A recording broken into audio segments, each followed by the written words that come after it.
உத்தரப்பிரதேச மாநிலம் அயோத்தியில் இருந்து ஷிப்ரா பதக் என்ற பெண் துறவி தனது குடும்பத்தினருடன் ராமேஸ்வரத்திற்கு பாத யாத்திரையாக வந்துள்ளார். கடந்த 9ஆம் தேதி பரமக்குடி வந்த அவர் அங்குள்ள தமிழக அரசின் பொதுப்பணித்துறை ஓய்வு இல்லத்தில் தங்கியிருந்தார்.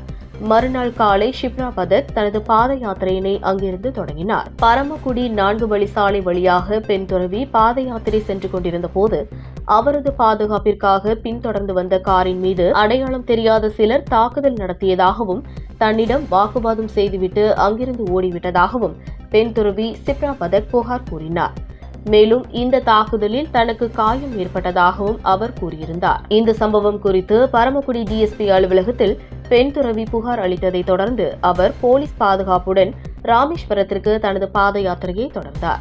இப்புகார் குறித்து பரமக்குடி தாலுகா போலீசார் விசாரணை மேற்கொண்டனர். சம்பவம் நடந்ததாக கூறப்படும் பகுதியில் உள்ள கண்காணிப்பு கேமரா பதிவுகளையும் ஆய்வு செய்தனர். இந்த விசாரணையில் பெண் துறவி ஷிப்ரா பதக் புகார் அளித்தது போன்ற தாக்குதல் சம்பவம் எதுவும் நடக்கவில்லை என உறுதியாகியுள்ளதாக போலீஸ் தரப்பில் கூறப்படுகிறது. இந்த நிலையில் தமிழக அரசிற்கு அவப்பெயரை ஏற்படுத்தும் வகையிலும் தன்னை பிரபலப்படுத்திக் கொள்ள நினைத்தும் இத்தகைய பொய் புகாரை பெண் துறவி ஷிப்ரா பதக் கூறியிருப்பதாக தகவல்கள் வெளியாகின. இதனால் பரமக்குடி போலீசார் அவர் மீது போலி புகார் கொடுத்ததாக வழக்கு பதிவு செய்துள்ளனர்.